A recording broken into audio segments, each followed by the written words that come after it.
are live. Welcome to Sir. Vice City Gamerz, coming at you on the special occasion to talk about a special game.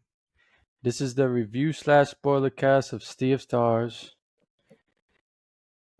And I say review/spoilercast because there will be spoilers, guys. So let's get into it. Jay, how you doing, bro? Pretty good, man. Chilling, man. Excited for this one. Finally do it. We kept trying to talk about it on the last one, but you wouldn't let us. So here we are. All right, I was trying to get this done like while it was still fresh, but I didn't want it to be part of another episode. This game's special. It deserves its own attention. For sure it does. Chris, Full Metal Funk, what it do? Yes, sir. I'm excited, man. I'm ready to review this game. I've been waiting for a month now. 2 episodes, too. You kept us waiting for way too long, I think. I might have forgotten most of the game. No, not really. I touched back on it. I went back and played a little longer. So let's see, we're all man. I'm busy. excited. Yeah. Well, let's see. Grown-ass men with careers. Yes, sir. Yeah. But can't wait to review this, man. Sounds good. Good. Without further ado, the man that got us into the game is going to start first. Yeah, man. Sea of Stars, bro. I remember Hold on seeing, real quick. Spoiler free right now, okay? I'm good. Overall Chris, thoughts on the game. We're gonna put a little something so you guys know when the spoilers are here. So you're safe for now. We're in safe waters. But yeah, man, I saw a trailer or a commercial, whatever. No, it was a trailer, of Sea of Stars, and I saw it. I'm like, all right, the art style looks cool. Okay, it's supposed to be an RPG, and all of a sudden I see turn-based battles. I'm like, okay, you don't see that much anymore. It feels like these days a lot of people aren't big fans of the classic RPG style with turn-based battles and all that. So I was like, all right, cool. Yeah, let's see when it comes out. And then when it was coming out, I was surprised to see that it was coming out on Game Pass for free. It was coming out on PS Plus for free. And then obviously they're making a physical copy. So, and then I come to find out that that's the first time that that's ever happened to any game. So it was extra special, and clearly both Xbox and PlayStation wanted to jump on this. So, all these different things kind of bring your attention to it. So, my brother and I have grown up playing a bunch of these old school RPGs, and it was very reminiscent of that. So I keep telling him to play. I don't know if he's finally gotten around to it, but we'll see. But yeah, once it came out, I was like, let me check this thing out, man. And right from the beginning, the music, because when you have an RPG, you got to have the music that kind of brings you into it, that makes you want to keep playing. Obviously the art style is important. The mechanics are important. A lot of things are important. But if you don't have the music, it can get pretty boring. And they started off strong with good tracks that made you want to keep playing. And then the story has its own little heartfelt stuff in the beginning that makes you actually care about the characters. There is some stuff that I want to talk about these characters, though, because I have a theory that the game is not exactly about the two that are in your backdrop, but we'll get into that. But yeah, man, just fun fighting. The art style's awesome. And since it's kind of like a 2D cartoony looking game in this modern era, they're able to do more things with it than games like this in the past. Like, you can climb little ledges, and even though it's an RPG, you have kind of like a hook shot like in Zelda where you can get across little gaps and stuff. So they were able to throw in a lot of really cool stuff into this game because it's an older style art style, but there's just the consoles and everything are so advanced these days. So, I don't know how much more you want to get into it for now, but just kind of touching on a little bit there. So you feel like it was well worth the money? Yeah, well, I got it on Game Pass, so. But who did that for you? Was that Sony? Yeah. Who did that for you? No, because when I got the ROG Ally, it came with 3 months of Game Pass, so I could have gotten it on the PlayStation, but I wanted it on handheld, Something like this, it's nice to have it on handheld. So I mean, you could the frame rate and the PlayStation feel Spencer for that. Yeah, would have dropped. Look, it's all good. Reminiscent of old school RPG games that we grew up with, Chrono Trigger, Xenogears, Final Fantasy. It was excellent. I mean, the gameplay was amazing. The input, it's like like I love that type of input, like kind of like Final Fantasy input, attack, special, that was great. I'm not a big fan of the new genre style RPGs, like the way they did with the new Final Fantasy remake. The gameplay wasn't for me. I like the old school style. Where you have to submit your, strategize your inputs and everything. And they also added a couple of little more elements, like when you get an attack, you press the button at the exact moment, and it kind of blocks a little bit and helps you, gain more MP, and stuff like that, which is really cool. What else? And my favorite thing was the characters. The characters were great. The story is great. I absolutely. It's a game that I immersed myself for about a month until I completely finished it. And still I think you should have more to do in it, because I didn't finish every little thing that was there, but I finished most of it. So it was pretty amazing. Man. Yeah, man. To touch on that actually a little bit, Chris, I know you mentioned the hitting that as soon as you're about to attack, if you hit the button at the last second, it boosts up your attack, and it's like a big mechanic in the game. Right. That's something that you see in Mario RPG from back in the day and other games, but that's the one that sticks in mind. And then you have all these attacks where the two characters, a different combination of different characters, come together and attack together, which is huge from Chrono Trigger. So yeah, this game is constantly taking little little bits from different games that and really good ones, and putting it all together into a nice package. So I agree, phenomenal game. It also kind of reminded me a little of Star Ocean, but Star Ocean was a little more in depth because they had item building and stuff like that, which this one didn't have, like that kind of style of gameplay. But just the input mechanics is what did it for me. It was fun. It was a great pace. It's a great freaking game, man. I mean, if you get a chance to play it, please do. Don't neglect it. It's to me, it's a masterpiece. We'll go into the review later, but man, what a great game. Yeah, I agree. I mean, I'm an aesthetic person. It has to look good for me 99% of the time. And right away, the looks mixed with the music, the audio, man, I got sucked in right away. And the most recent thing that reminded me a lot of nostalgia, like you said, from different games. It got a lot of influence from different games. Shredder's Revenge was like that for me most recently. It was a newer take on an old genre. It kind of had a little bit of updated graphics, but in the same category as that old school theme. But they added so many new elements to the game. And I feel like this game was like a culmination of what made all those games great at the same time. That makes any sense? Yeah, man. It's not a perfect game. I don't think a perfect game exists, but I did have some issues with the controls I'll get into in a bit. Or I shouldn't say controls, because some controls work perfectly, but the gameplay, combat system. But we'll get into that later. I don't want to spoil anything. It's hard not to spoil something because things pick up pretty quick, and I know things happen within just a couple of hours. So, I'm trying to think about. Yeah, it's hard. What can you say without getting into spoiler territory? Man, the characters, the connection between the characters, the dialogue, the narrative, I thought was amazing. And this plot little twists. Game. Oh my God, plot twists at every corner, dude. Yeah. I don't know how they did it, but Sabotage Studios, I went from not knowing anything about to loving. Like, they're at the top of my list right now. Yeah. Can't wait for the DLC. Yeah, bro. I'm interested to see what that DLC is going to be, man, because, hopefully it's like a nice solid 10 hours. With some good stuff in it. Hopefully it's not something totally different. Hopefully it still has the original characters, maybe at least in the background or something, if it doesn't revolve around them. But man, as long as it has the heart of this game, they can't go wrong.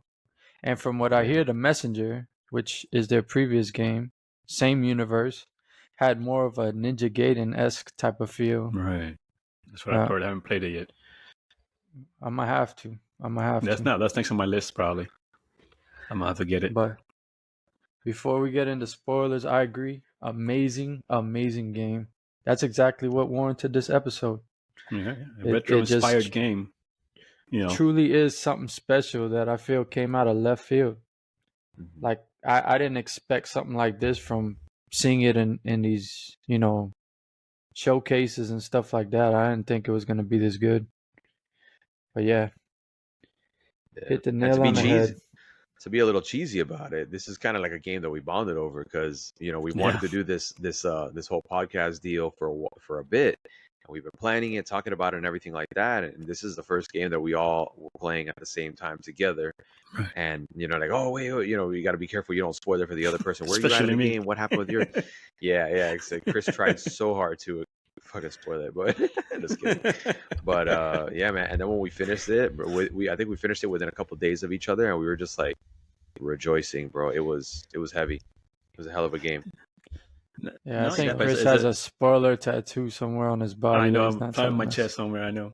No, but no, yeah, but it was like a heartfelt, like emotional game and like a very thoughtful game that I really like the character, especially we'll get into the characters in a minute, but one of the characters especially was a really I took to him. I loved that character, and just because he was just his raw emotion that he would he seemed genuine to care about his companions, which was great. I love that.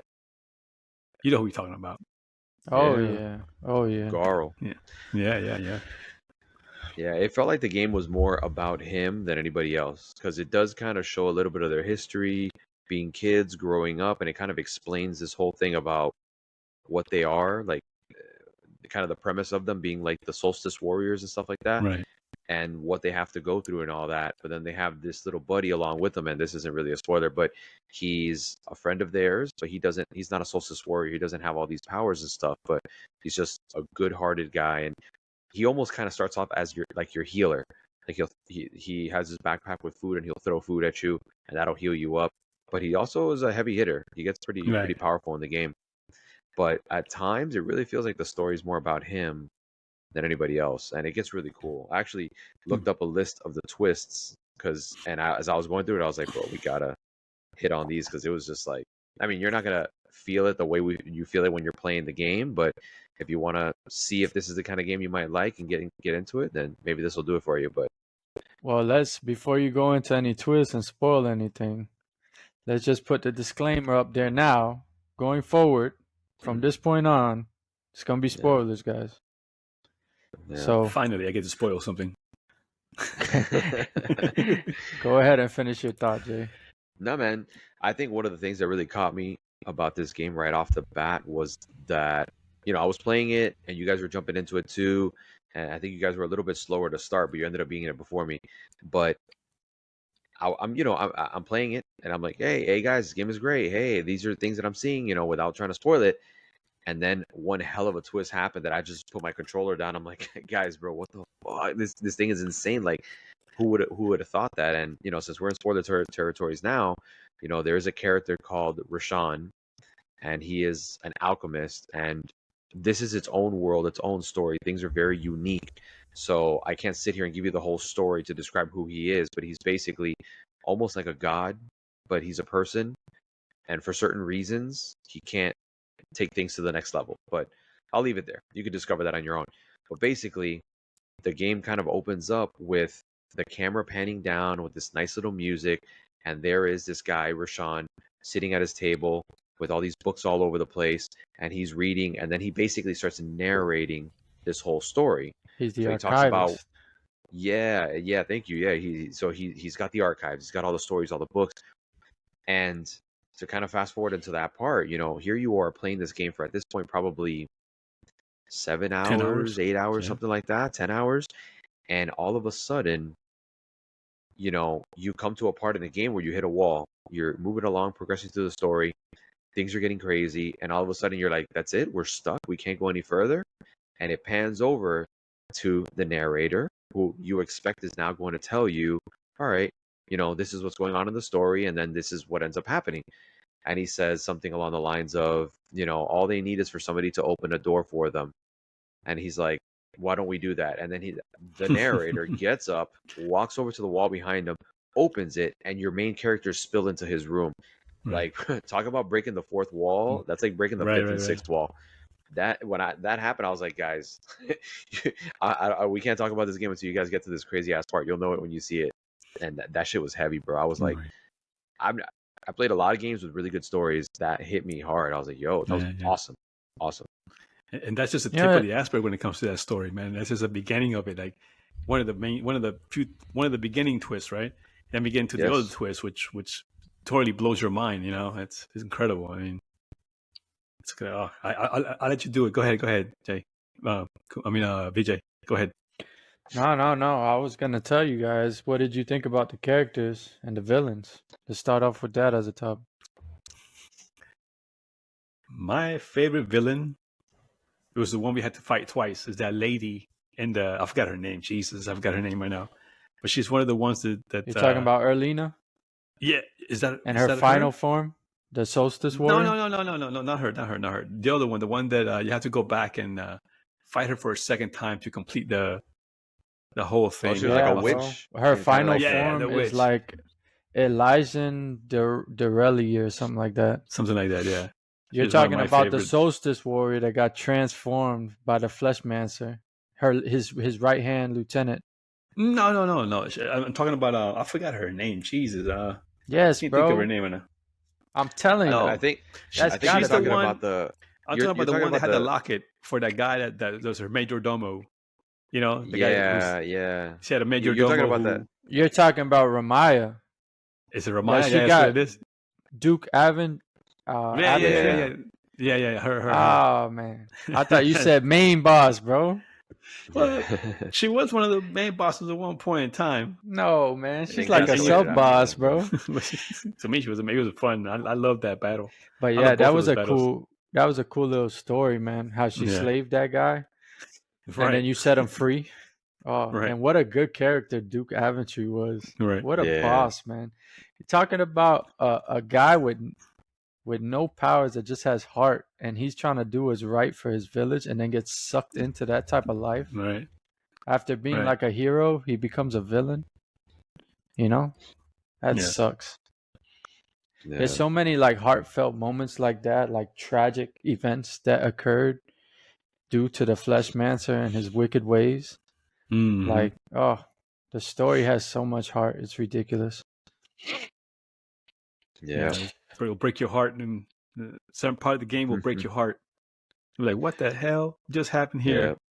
Speaking of big moments, you see it coming, but go ahead.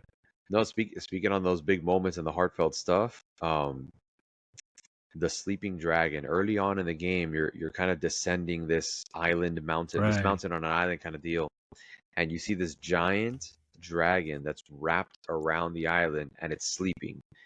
And apparently the lore is something that if it wakes up, it will destroy the world. So, whoever lives on the island, you have to do certain things, or these mole people do these certain things just to make sure that this thing stays asleep so that it doesn't wreak havoc on the world.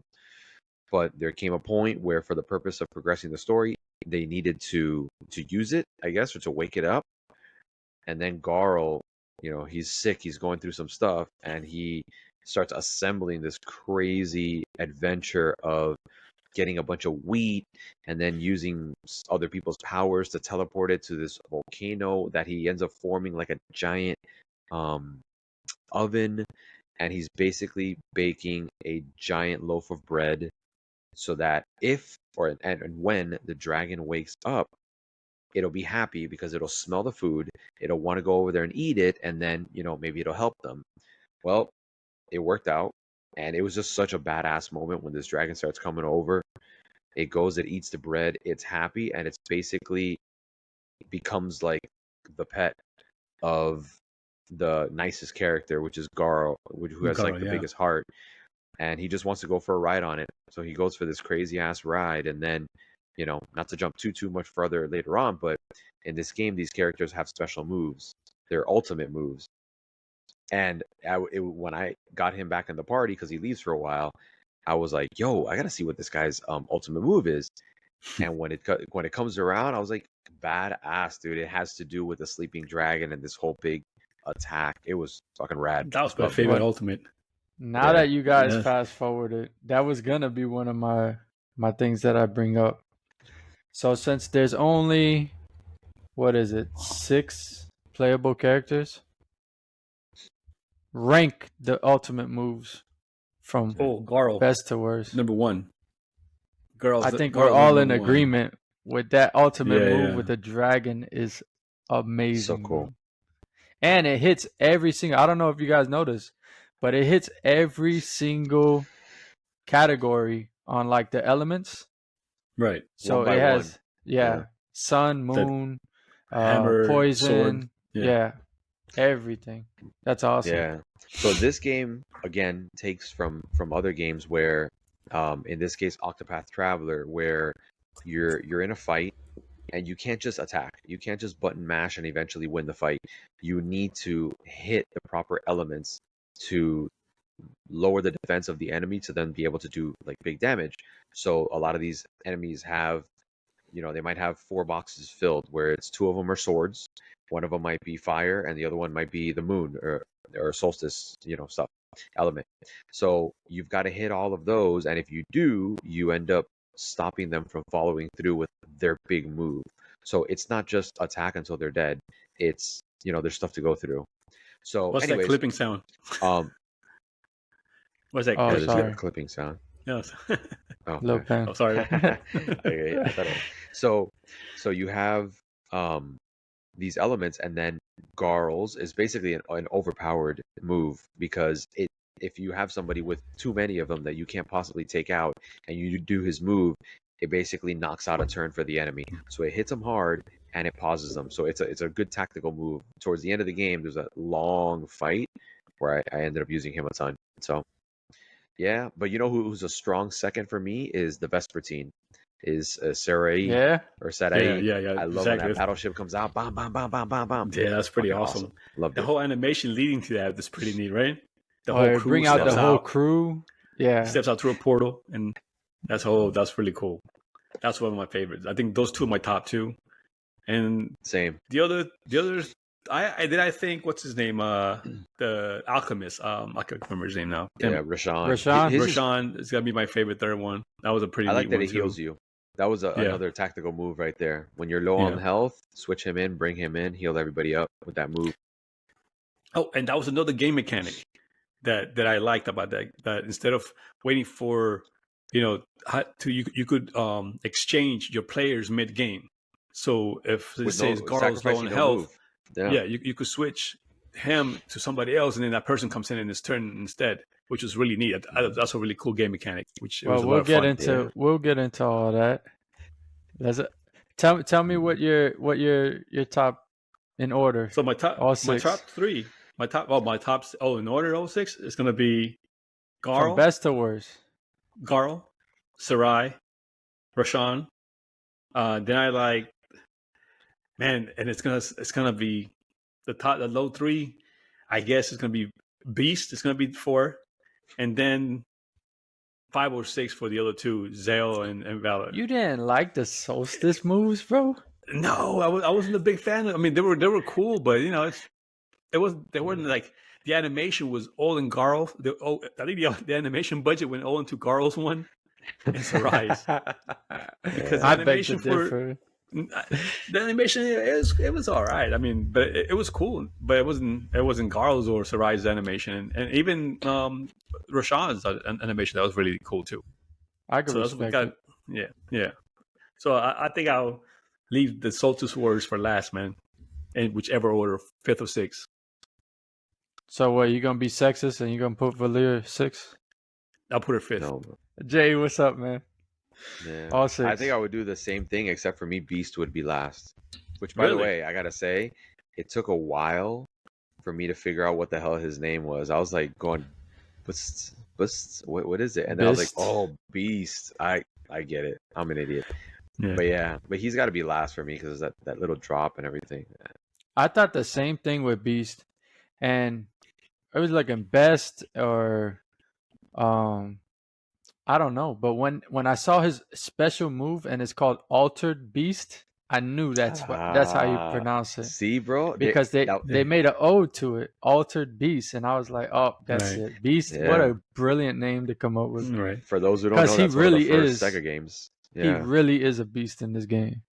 He's a Right. badass. I Absolutely. mean, he's the only one that fights in the Coliseum. So Yeah, the arena battles are great. Those are pain, Dude, especially I if you're playing a never, hard difficulty. Jesus. yeah, I never had to heal that guy. That guy was a monster. Yeah. And I don't know if it's because I overpowered him leveling up, but I doubt it. I think he just Mhm. came that way. Yeah. Just a ton of HP and defense. Mhm. But yeah, Yeah, man. go Jay. Sorry.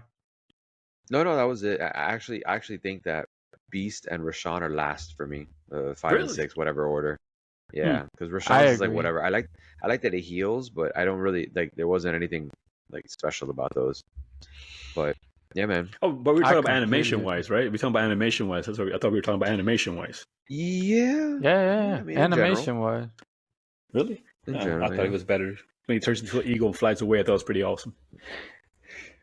Yeah, so I'm gonna start with 6. The worst one in my eyes was Rashawn, the alchemist. Because he Really? turns into an eagle, flies up, and then all of a sudden just chemicals start raining down. That's it. And I thought they could have done way more with that. Way more. Because he's the god of the game. He's like the god tier character, you know? He's only giving you a fraction of his power, you know? It's a shell of him, and that's what they come up with. I don't know. For me, I thought that was a little bit disappointing. And Beast as well. He's gonna be a number 5 for me. He goes up into the like this tree of life in the clouds, and then just a raindrop just falls from him, which is him. He lands, a big puddle forms, and then like a Alter Beast rectangular comes out. crocodile. Yeah, altered beast. It's like a Lake Placid type character that just Right. comes and chomps. Yeah. But although they are cool characters in their own right, I'd have to rank their ultimate moves last. But you could debate that all you see is a fireball coming from Zale. And that's all it is a fireball. Concentrated fireball. Yeah, but that fireball is cool. Maybe I'm a little biased because Yeah. I main tend to leads. go towards like fire type moves and stuff, like solstice powers. It's like my jam. And Yeah. when you turn into that big ass, he formulates that big ass sun power Like ball sun? type, Yeah, like a yeah. spirit bomb. Like Hadouken. Yeah. Bro, the sound effects on that thing, I know, the art man. style on it, like they put so much detail into this game, man. Yeah. Next for me is the Vespertine cannons. I love it, the animation and everything, but sometimes depending on what boss you're on, they're like on top of him, which kind of bothered me. You know, like they're walking on top of him or in thin air. Oh, So yeah. it didn't really line up. When the boss is like offset and then they're doing their little dance next to him, it kind of looks more real. But when the frames don't match up, it just seems like awkward. But it is cool. Sarai was my jam. One of my And mains. then I Yeah. go with Luna's Might with that moon. It does some massive damage, bro. And then Solin's Light with the sun ball that we were talking about. And first place has to be Sleeper's Fury with Gar and Wentworth. Because Wentworth. that thing right there, man. Yeah, Wentworth is such a Oh, beast. man. The Yeah. animation's so dope. Yeah.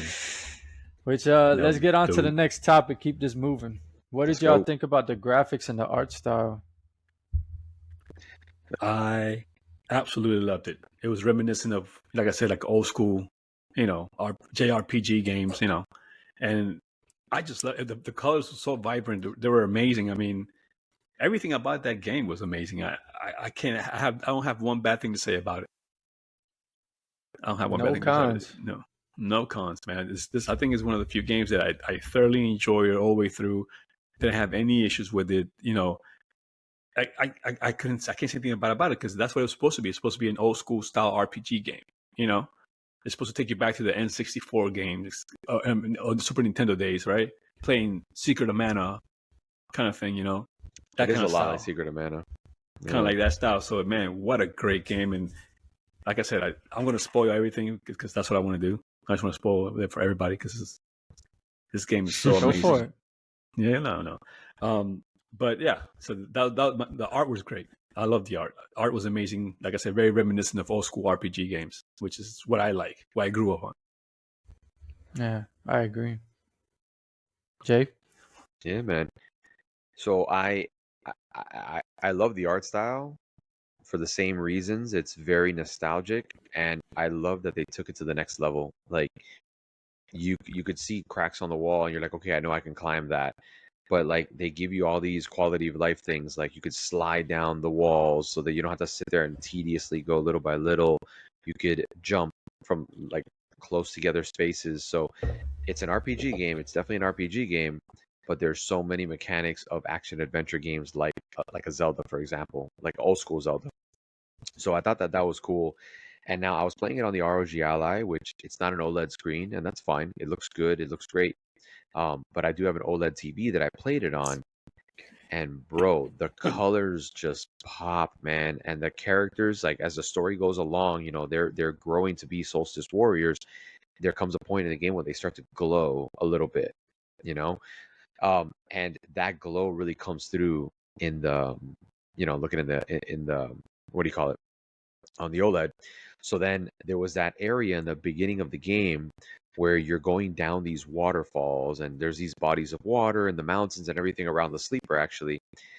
And the blues there and the greens and everything, bro, like you just wanted to hang out there. You just wanted to stay there. It was so freaking cool, man. Stay And there, and official then day. yeah, bro. And then they're exactly fishing all day, bro. And then there's that dark island that you go to with the pirates. And on that dark island, it's very dark. And then like the green lights and stuff like that really come through also. So, man, the art style could not have been better to me. Like it's just a nice, awesome reminder that you don't always have to go for the most realistic graphics for the 3D, open world thing. Like this thing was on rails. I mean, it was semi-open. Eventually, you get to explore more and more of it. But yeah, it was just awesome. I think it was like a visual masterpiece, if you will. It was awesome. Yeah, absolutely. It was a different take that I wasn't quite expecting. Like it was like a 32-bit, not quite 3D, but not 2D, like a 2.5D game. There was multiple layers to what you're seeing on screen, although it did a good job of hiding some of those layers to like, conceal chest or extra boxes or loot that you can get. But if you look close enough, you'll see it. But Hmm. you just have to pay attention. And the art just grabbed you. And on top of that, the animation, I'm talking about the cutscenes animation, Oh yeah, was amazing. I It was wanted more. so good. Man, I want Netflix to pick this up and do an anime with that type of animation, man. Yeah, It was that that'd be good. cool, And with this storyline, they can the the world's your oyster type of deal. man. And they've been on top of the game. Castlevania, Cyberpunk, Arcane. Uh, they can do wonders with this franchise. But yeah, I agree. The artwork was amazing. Man, I wanted Amazing. more of those little clips in between that they would have every now and then. Every time that they would happen, I would just like open my eyes and make sure I didn't blink so I didn't miss anything because they were so short. I wish there was more. And that And there kind were of lends so itself to, few. yeah, there was Yeah. very few. When you put it all together, you probably got maybe a minute worth of video. Um, and that reminds me of Chrono Trigger because when I played Chrono Trigger, I actually played it on the PlayStation, PS1, and they took the Super Nintendo version, but they added in these cutscenes because now you have a disc, you could actually fit these things. So, but it was the same thing, very short, but same art style, and it looked really good, man. Love that. Love it. I think one way to put in this game is like it's an RPG in its purest form. You know what I mean? Oh I yeah. that's the way I look at it. It's like the RPG in its purest form with like stunning graphics, great soundtrack, great characters, great story. Like it's amazing. I mean, the soundtrack. I mean, go on Spotify, listen to the soundtrack. It's so freaking good. It's on another level. On Oh, another that's Yeah, level. what I was gonna get into now is the yeah. audio and the music. What did y'all Oh yeah, I love the score. The score was awesome. The music was amazing. The battle was like everything was. The music was great. You know, reminiscent. I think it's. I haven't heard music like that in quite a while. Like especially when it comes to the battle scenes. The music was so hype, right? Hell yeah. And when you go into the final battle, and it's kind of like a little Galaga reminiscent kind of style gameplay. You know what I'm talking about when you're flying around? Yeah. In that battle. Oh yeah. Yo, that was completely unexpected. And I was like, all right, let's go. That was so rad. That's the point that I was like, Jay, I cannot wait for you to see this because you're a retro gamer at heart. Hell and yeah. I thought that was gonna fire on all cylinders for you. So since we are talking spoilers, I'm just gonna throw it out there. You know, these bosses that you're fighting are dwellers, or these huge beasts, and some of them are world eaters that are humongous. But you are on your path to become something of a solstice warrior, so like kind of like a god, sort of. But towards the very end of the game, after you beat a certain boss, there's another kind of boss, and it turns into a shmup or a shoot 'em up or whatever, where you are playing the two characters and you're at the bottom of the screen and you're fighting this huge boss and you're just shooting. And then there's, your heavy attack, and then to dodge things, right? You're just there playing an RPG game, sitting back enjoying the ending story, and all of a sudden you're thrown into this game. And I'm like, well, okay, I don't know what the hell is going on, but let's go. And it was just so good, man. Like, just so much retro, so much nostalgia. Like, they really, it was a huge passion project. And touching on what you guys mentioned, the music had no business being this good. Like, there were so many times I'm like, yo, what the hell? Like, that's exactly what I was gonna. Yo, like the Rashawn part where the story starts, like from the very beginning, the music just grips you, and then there's different kind of boss music, but there's one track that was just heavy, and it's just like when you hear it, you feel like, guys, I don't do this, man. Like, I play games, I enjoy them, I sit in my seat, I don't get up and jump for joy. Bro, these tracks were fucking bangers that make you want to get up and like it's going down. But bro, it had no business being that good. Phenomenal. Whoever's responsible for that music, you're god tier, man. God tier. But yeah, the music's good. Sabotage did a great job all around when it came to that game. Amazing job. They did such a good way of blending in like the moment with almost the perfect type of soundtrack or background audio for that moment. Like going into a boss fight, or when a plot twist is happening, or man, it was just so good. Kudos to the audio and sound.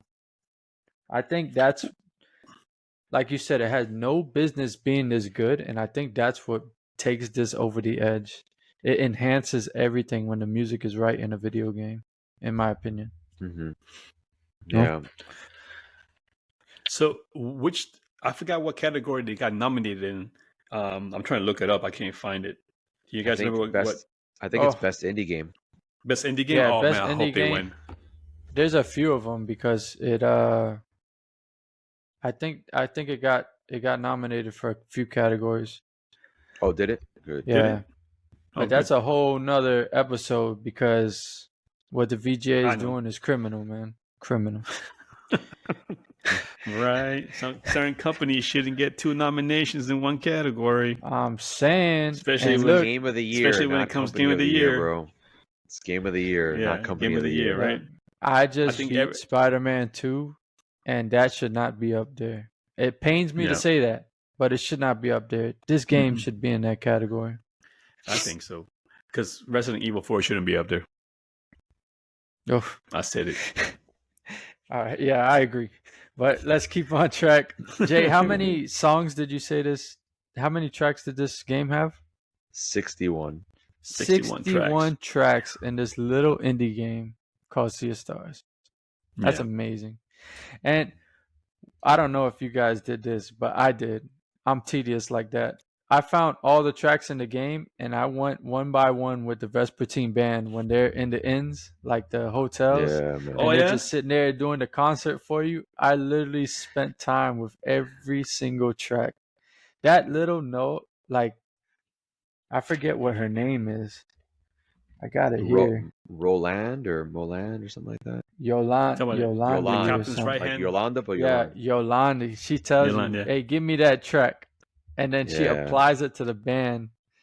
It's And pretty oh rad man, because, and that kind of takes me back to a point that happened in the game. All these, there's so many cool things that happen in it, but there comes a point in the beginning where you need to travel to another island, but you don't have a ship, you don't have a way of doing it. You find these pirates, you kind of like make friends with them, and they're like, "Here's our boat," and it's basically a raft, that and you're like, was fucking yeah, hilarious, dude. you're I'm like, expecting that okay, big pirate ship that was Right. there, and you yeah. jump on this little piece of wood, bro. I can't tell you how many times I thought I knew what was gonna happen, and then something else happens. Like I'm Yeah. usually pretty good at that, but bro, I couldn't. They just they get you all the time. So you're riding on this thing, and then they're like, "But how are we gonna make it to this island? Like, what are we gonna do? Like, we need an actual ship." And they're like, "Yeah." So the plan is to get the Vespertine. What is the Vespertine? It's a ghost ship that like only appears at certain times. And bro, how do you even go about doing that? Like But at sunset for just a few minutes. yeah, it's Something like basically that. in an alternate reality, which ends up becoming the perfect vehicle because there comes a point where another twist that I really want to, not a twist, but going into the Sea of Stars, it was so Oh my rad, man. god, I was so when it beautiful, happened, I man. was like, bro, this is awesome, yo. So So cool. beautiful. I was excited for you guys. I was like, bro, when it happens, you guys are gonna know. There's You a know few what games was- that got me sucked into that, like those type of moments. Mass Effect is full of them. Yeah. Breath of the Wild for me, like the aesthetic and like the scenery. When I tell you those graphics just hit me different. And then this game, at that moment when you're going into the Sea of Stars, Yeah. oh my When god, when you're dude. no longer Yeah. looking top Oh down, yeah. you're looking on the horizon, and the cutscene. ship is gunning It it. was absolutely Yo, gorgeous, man. it Gorgeous. is so rad. It's so good. So dope. You know what'd be cool for the DLC? If you could actually play as the Rise crew in the DLC. How cool would that be? That'd be an interesting Oh twist. man, that's dope. The strong guy, the dude with the strong arms that takes his shirt off Yeah. at the beginning of the game with his arm wrestling. Yep. Carl. Yeah, yeah. You That would got be the so other one cool. that's like a wind mage too. Right. So It's you have a total you know, package. Ah, Yeah. that's dope.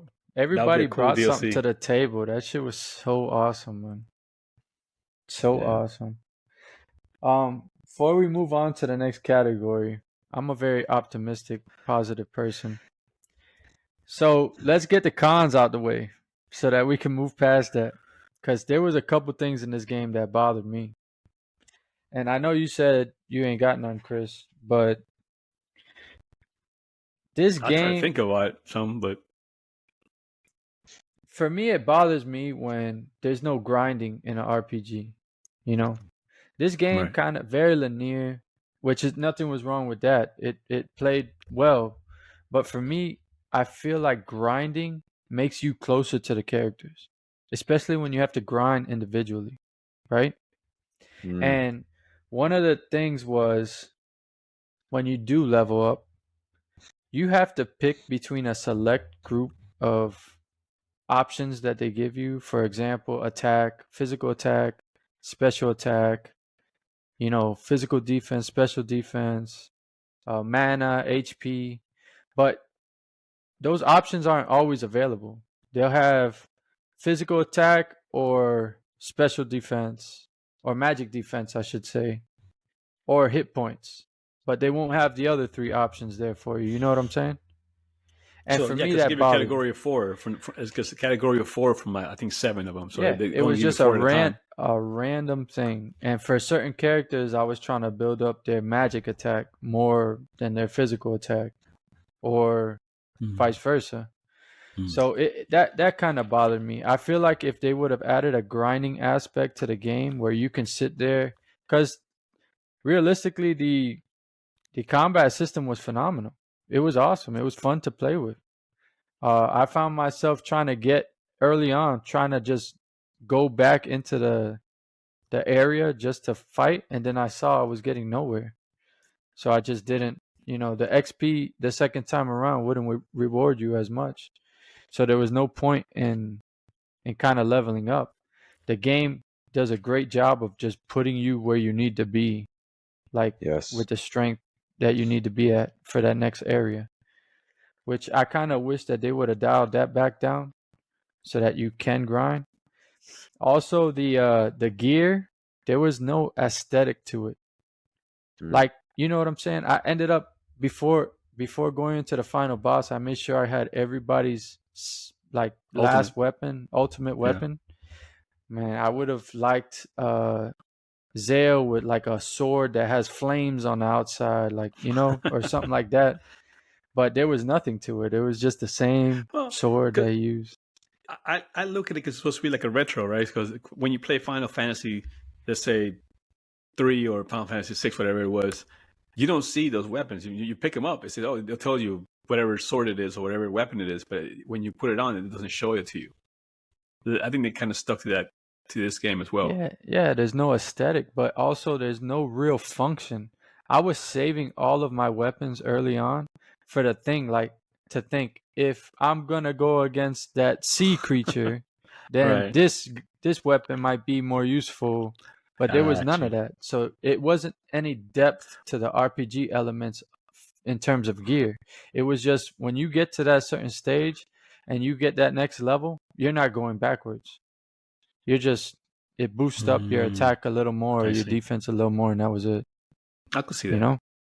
Yeah, there's definitely some hand holding in this game, and I've heard that the RPG community, you know, I hate when people try to be gatekeepers and say, you know, this isn't an RPG or whatever, because it doesn't, you know, check all the boxes like the ones that you like.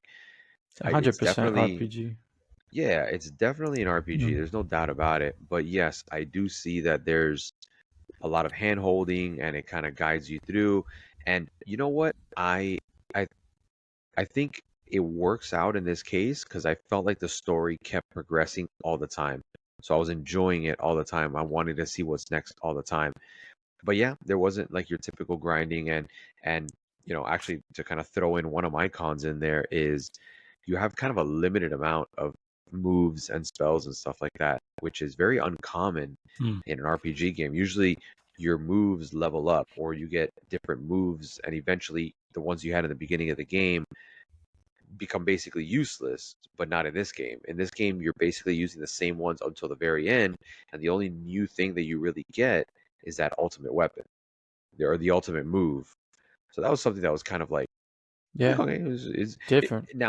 It worked out because they kind of built the game around this thing, from the way I see it. And yeah, it was good. I mean, I liked it. It was different. I don't have an issue with it. I wouldn't say it's something that would bring a score down for me or anything like that. But yeah, I think it has to a little bit. Like I said, there's no versatility to it, you know. And for me, that's just an extra level of engagement. Yeah, it's just an extra level of engagement for you, you know. You feel, at least for me, more rewarding. Like the original Pokemon games, you have to grind each and every Pokemon individually, which makes you I kind of bond more with that character, you know? But in this game, I feel like that just could have been an extra notch, like a cherry on top, which it's kind of a small thing to gripe about because the game's still phenomenal, but it did bother me. The thing that bothered me the most in this game is those combat tiles. Over the bosses or the villains, you have a sword, a sun, a dagger or a hammer, and the moon. And not always can you do everything that's there. No. So I guess Sarai's move, Disorient, where she kicks and she gives you one or two more moves to try to get that. But I feel like some of them were absolutely impossible to do. And I don't agree with that. Like, to me, that was driving me nuts, especially in the last boss. The last boss was that fight. It probably took me half an hour, maybe more. I told you, by going back and forth, between the main boss and then to that Galaga style like shooting part, and then going back to it, and back to that again. And if you didn't get the mechanics right away, then you're like, "What the hell?" You know. But once you get the mechanics of the game, you gotta go back. Well, speaking of the mechanics, there's actually something that was kind of cool. It's like in the beginning of the game, they tell you using magic without using magic, and I was like, "What the hell are you talking about with that?" But it was pretty cool because in this game, you use your special abilities, you burn through some of your magic power and everything like that, your MP, and it goes down, sure, So what'll happen is if you attack the enemy and you time the hit, they'll drop these little stones, and those stones will make it so that your next attack can have an element attached to it. And those basic regular hits bring up your MP a little bit also. So basically, you just burn through all your magic, and now you just start doing physical attacks to kind of re-up, and then you can hit it again. Or time it so that not all your people are out of magic at the same time. And to add one more thing to that, you could switch out your characters without paying a consequence, like without losing Right, just in a anything. turn. Mm-hmm. Yeah, you could switch them and then say, "Whoops, I'll switch them again," and it's not like you lose a turn. So I see, the RPG community kind of is like, "Oh, it was too easy. These are things like they're gimmies. There's not a lot of challenge." Yes, there were things that make it easier, but there were also some things that you could use, these amulets and stuff like that, where you could make the game more challenging for yourself if you Right. want to. It's versatile, man. Like, it's take it for what it is. I enjoyed that about it. But one thing, while we're talking about cons, I felt like a lot of the cities weren't enough cities for the world. I Oh, felt got like you. things were kind of like quiet, boring, like lonely, like there wasn't much going on. Like you had the one town that was basically hit by like, what you can call a meteor, and it was destroyed and it was built back up, and there were some people to talk to there that were kind of interesting, whatever. And then you have the Mirth, that main town that you end up basically building yourself, and you have all these characters, but it never felt like anything cool was going on there. So, luckily the story was fun enough where you just kind of play through it and you enjoy it for what it is. But there were times where I felt like it'd be cool to just kind of drop in on a city and see what's going on. And a lot of RPGs have that, or at least a big enough world where there's 4 or 5 big cities where you can just kind of, they feel lived in. And Mm-hmm. these didn't really, not to say that the towns were bad or anything like that. Don't get me wrong. It was awesome. But if I could ask for more, I would ask for that. Yeah, 100%. The only So, other guys. thing for cons that I had, no, you good. The only other thing for a con is that the map, the navigation, I think could have been a little more fleshed out. Hmm. I had trouble with the maps, especially when it came to like going back for the rainbow conks or trying to get all the side quests done so that I can see the true ending of the game, That to me was bothering. You said I didn't know about the parrot until you told Jay me said about it. him. But Yeah. even with that, you'd have to click them multiple times to Yeah. get everything that goes, and then it doesn't go in order. It'll say the same thing twice without mentioning something else.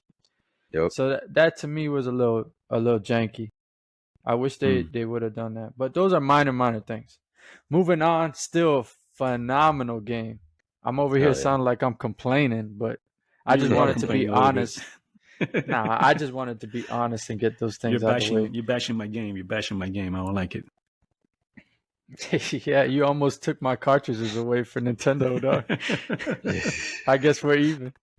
He's trying to sabotage you, like Sabotage Studios. Hey, yo, if this guy pulls some Nostradamus thing over there, I might have to give you a 2-piece. You'll see. What you call it? They'll go fully digital. Nah, don't even play. So you kind of alluded to it, Jay. The mechanics, the combat system. How you feel overall? I liked it. I thought it was fun. It wasn't very customizable or anything like that, but towards the end, it finally got like I wasn't switching out characters. I'm a very like familiar person, so it was like I always got to have like the 2 main characters and then one other person. So it was Garo for a while, and then something happens, and then it's other people. But towards the end of the game, I was like, oh, I have to switch out characters, and I was like switching them out so much it was a mess, kind of messy with my OCD. But yeah, no, all in all, the mechanics they're fine. Like I don't have a real complaint about them. I kind of like sometimes when a game could be a little bit easy, so you could just kind of enjoy the story and stuff. So I found it to be an easy game, except for towards the end. But yeah, mechanics were good. I liked it. But easy and enjoyable. Like it wasn't super challenging, but the challenging part is there. You can I make it don't like challenging. those. I don't like those Mhm. Souls-like games. I'm not trying to die every 5 seconds, you know? It's like I really fighting Ruby and enjoyed Emerald. here. It was enough challenge to like just go by and not stress too hard about, you know, trying to get through that chapter. Even some of the boss fights were very challenging, especially some of the moves that they do, which destroy your world, like destroy your characters. So you have to use the healing element, you know? But I felt like it was a nice balance there. That was very, very much done. And I don't know about you guys, but I used combos every chance I could. Yeah. And mixing and matching the combos with the people, like Beast with Zale, uh, you know, even Valere and Zale, when they had the combination of Solstice magic doing the boomerang that she does. Right. Oh yeah, Oh man, that thing she's wrecked. badass. I Yeah. really like Garl's hot pot. I like Garl's. Oh yeah. Yes, Yeah. There were Garl's the man. so many nice mechanics that came into play. Right. And think about, you go 3/4 of this game and you don't even have all of the characters on your squad yet. You know what I'm saying? And then when you Yeah, do get those extra 2 characters, you mixing and matching. Now it's like it felt fresh again. You know what Right. I'm saying? It does a great job of moving on and then adding something new after a huge twist in the storyline, and then you start getting into better like combinations of stuff and gameplay. I'm like you, Jay. I had Valere, Zale. For the And most Sarai. part, I barely switched them out. Sarai, when she came into the picture, that was my girl. And then when you find out what she really is, oh my Right. god, dude, that was cool. that was You awesome. could Oh. tell they gave you enough that you knew something was up, but you didn't know exactly what it was, and I didn't see that coming at all. I think that, and that's where it connects with the messenger. Like those I almost ruined worlds it for somehow Jose a connect. couple of times. A couple, yeah. Well, you said the robot chick, and I'm like, bro, you see, bro, you see The robot chick. this motherfucker. Like, oh, And he's like, no, you're no, not no, there yet. you know what I mean? Like, I'm like, what? The Yeah, man. campfire mechanics where you didn't necessarily need to go to an inn to heal all your characters. It's like Oh, a yeah. nice cozy feeling where you get to go and speak to each character individually. They each have hmm one or two, things to say, and sometimes they even interact with each other on certain parts of the game. All right, so real quick, I don't know why I have notes, but this is my first time doing this. Which platform you guys played on? Chris? Xbox. Yeah. And on my iPhone. Game Pass. So you I stream did it Game both. Pass through your iPhone? Well, no. Cloud gaming on my iPhone. Yeah. Oh wow, Yeah. that's awesome. And it didn't have any interruptions for this game? No, as long as I had a good Wi-Fi connection, it was great. It also worked up the 5G network. If it was a really good 5G network, it worked up by that as well, which is for that 2D platform style game. It worked great. That's awesome. Jay? Yeah. I was playing it on the ROG Ally through Game Pass that came with it for a little bit. So, yeah, I was playing it on there. It was pretty nice. I docked it a couple times, played it on a monitor, played it on the TV, and yeah, man, good experience. I liked it. So the whole game through the Ally? I too played it with the ROG Ally almost throughout the entirety. But when I got to the final chapter of the game, I knew I was gonna play the final chapter. I just put it on my Series X and I played it on my my curved monitor over here. And the thing Nice. ran flawlessly. The ROG Ally was a perfect game to run on that thing. Kind of like what I assume is that if you can run that game on your iPhone, it's awesome where the technology can't is Right. coming. But yeah. All right. Favorite character in the entire game? I Go. haven't Who thought wants to go about first? this one. My favorite haven't thought. character is Garl. Carl. Because to me, he's reminiscent. I don't know if you ever watched a show called Ted Lasso. on Apple No, TV. it's So like Ted a Lasso is a comedy, though, show. right? Yeah, it's a comedy, but it's about a soccer coach who is really lighthearted. It's all about teamwork, and all he cares about is his team, and how they are going to be treated and how they are, and he's a really kind-hearted guy, and that's what Garl was to me. Garl was to me was the glue of the whole game. He's what kept them all motivated. He genuinely was all he cared about his friends, you know. So to me, my favorite character is gonna be Garl, always. Yeah, Jay. Yeah, I think it has to be Garl. I felt like the whole story was about Garl, and he's always positive, and he goes through a bunch of shit, and then he comes back, and um, yeah, yeah. I thought he was definitely the one it was most about. Yeah, I thought Rashawn was kind of cool at times. And there were a lot of little memorable characters throughout the story. Like they put a lot of Absolutely. character into these characters. But yeah, as a main character, I think it's really about Garl. Yeah, there were so many to go off. I wrote a few down. Teeks, I feel, is underrated. Oh, yeah. That magic book that she gets that kind of like writes the story as you go along and puts the history of the Solstice Warriors and Garl into it. When you're doing a campfire or you're resting at the inn, I don't know if you guys did read every single story that she had in there, but that took Yeah. that game to another level. It gave depth to a lot of characters in the background that you wouldn't necessarily know what they're about, like Duke Aventry. If you didn't read that storyline from Teeks, you would have never known what he was about, which is pretty awesome to me.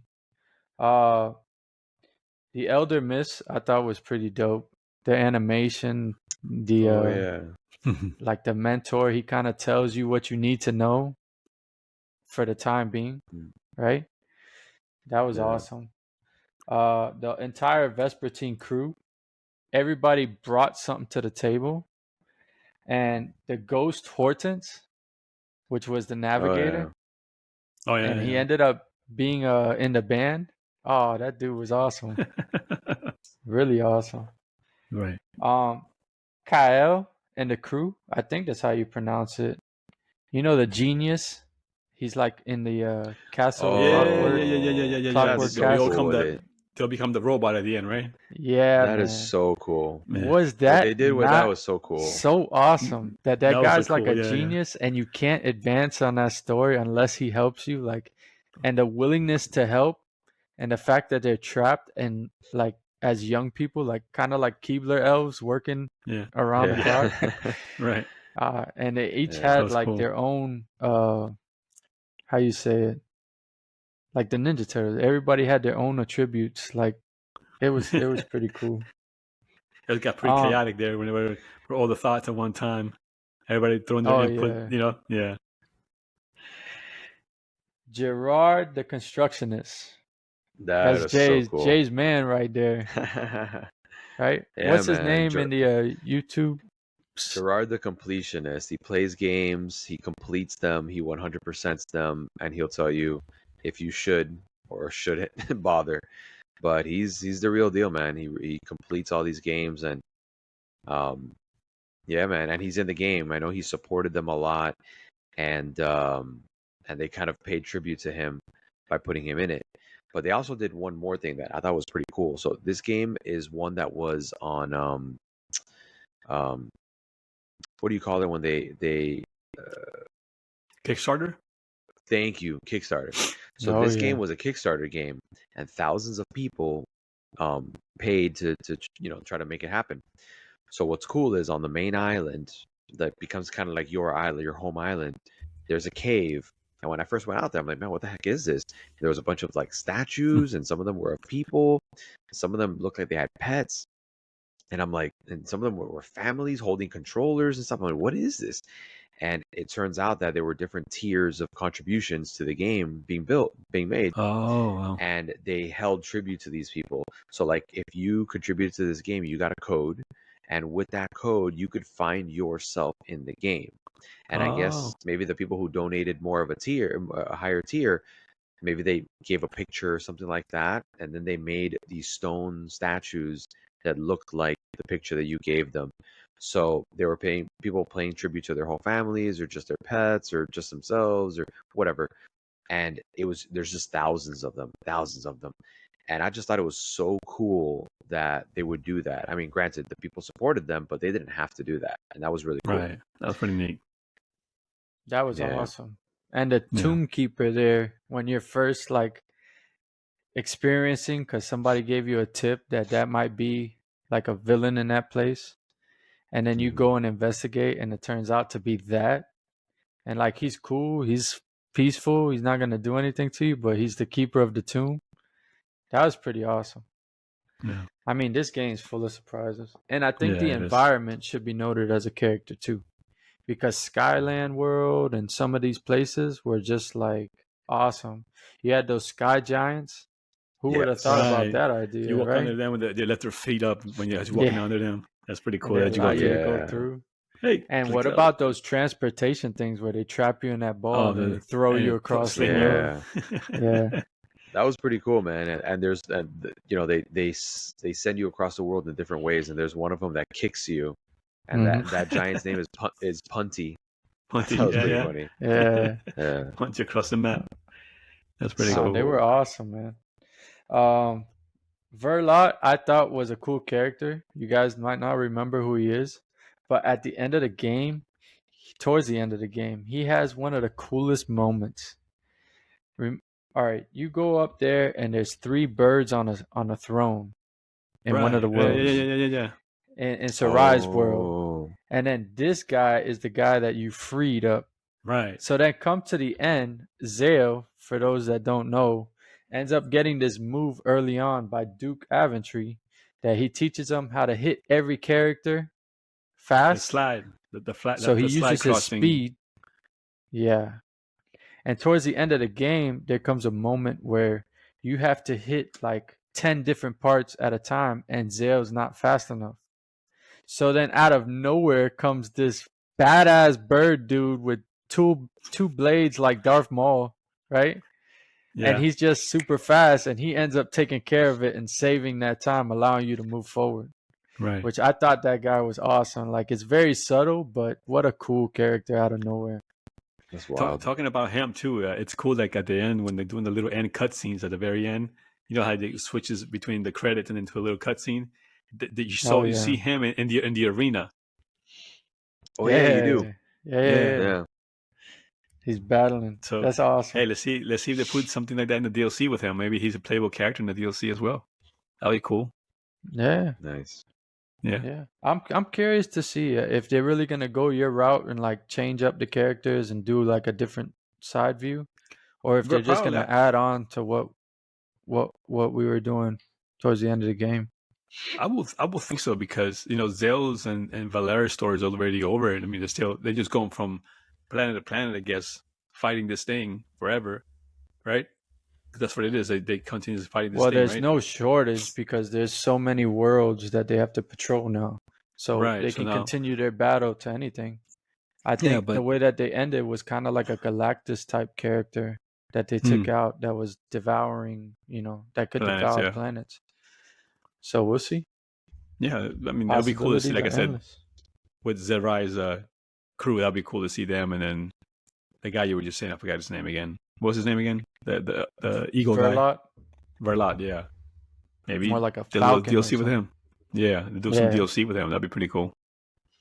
Yeah. Absolutely. Yeah. The Watchmaker. That's pretty interesting. Yeah. The fact that they put puzzles in the game and like little side games that you can do, like the wheels that she came up with. Right. I don't know if you guys beat her as the champion. No. Like, she's the champion.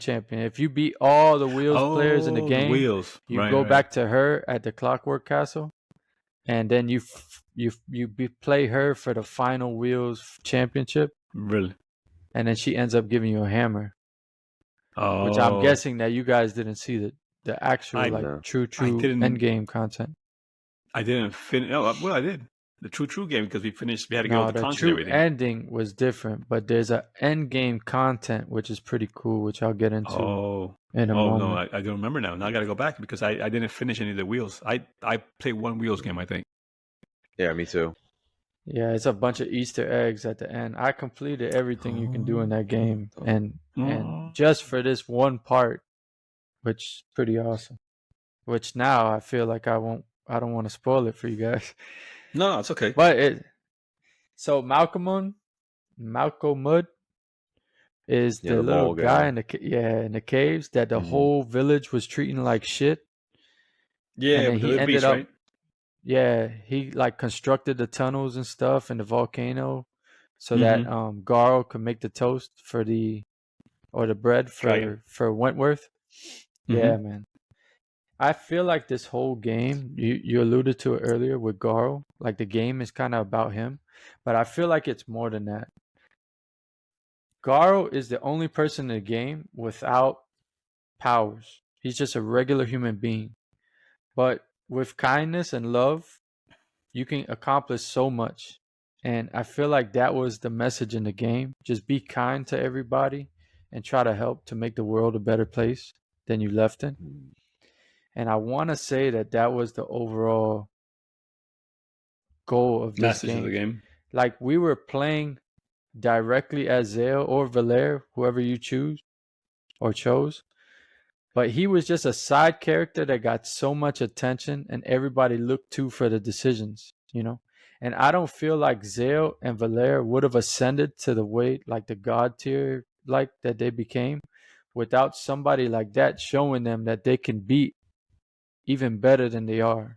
Even though they have powers, they all aspire to be like him and not give up on anybody and try to do what's right all the time, which I thought was very awesome. It's kind Because of like Garl, go. I say, because Garl ended up sacrificing himself, you know? So, yeah, I see where you're going with that. Because he's Yeah, he's the one who ended up since the sacrificing beginning without of the him. game, Yeah. he lost his eye in the beginning of the game, just trying to Mm-hmm. protect them, knowing Mm-hmm. that he is not like in any shape or form able to do anything, you know, and he was able to sacrifice himself to show them that, you know, they're worth something. And then at the end, you saw everybody trying to fight for him. You know what I'm saying? The guy that Right. has no powers became the center of everything. And just by being a good-hearted person who's trying to help, and by that, he ended up becoming the leader of the group. You know what I'm Right. saying? Right. That to me was pretty awesome. I feel like it kind of had that message. Like I tell my wife and everybody, Naruto. I don't know if you guys are familiar with the anime. Yeah, never watched it, but I know what it is. I know what it is. I never watched it. If the entire world watched Naruto like we did Magic School Bus back in school and stuff, the world would be a better place. Like there's so many life lessons and good teachable moments in there. And I feel like they did the same exact thing with this game, which was pretty awesome. Like that to me puts me in my little feels and just damn man, they did a great job. Garl had to be the best character in the game Yeah. by far. Although I think the coolest character in the game was Sarai. I think she killed it, especially when you talk about becoming an android and what they had to go through, and for Right. her to make it out of that world to come to this world and find Zale and Valere, and then just like how you implement that. She sacrificed her golden ticket, which I don't know if you guys remember that coin. Yeah. She Right. sacrificed it to save Garl, you know, and she didn't even know this dude. But she knew how Right. important he was to Zale and Valere for how they were fighting for him. So I thought that was really cool. Really cool. What did you guys think of the Fleshmancer? Aphro or Afro?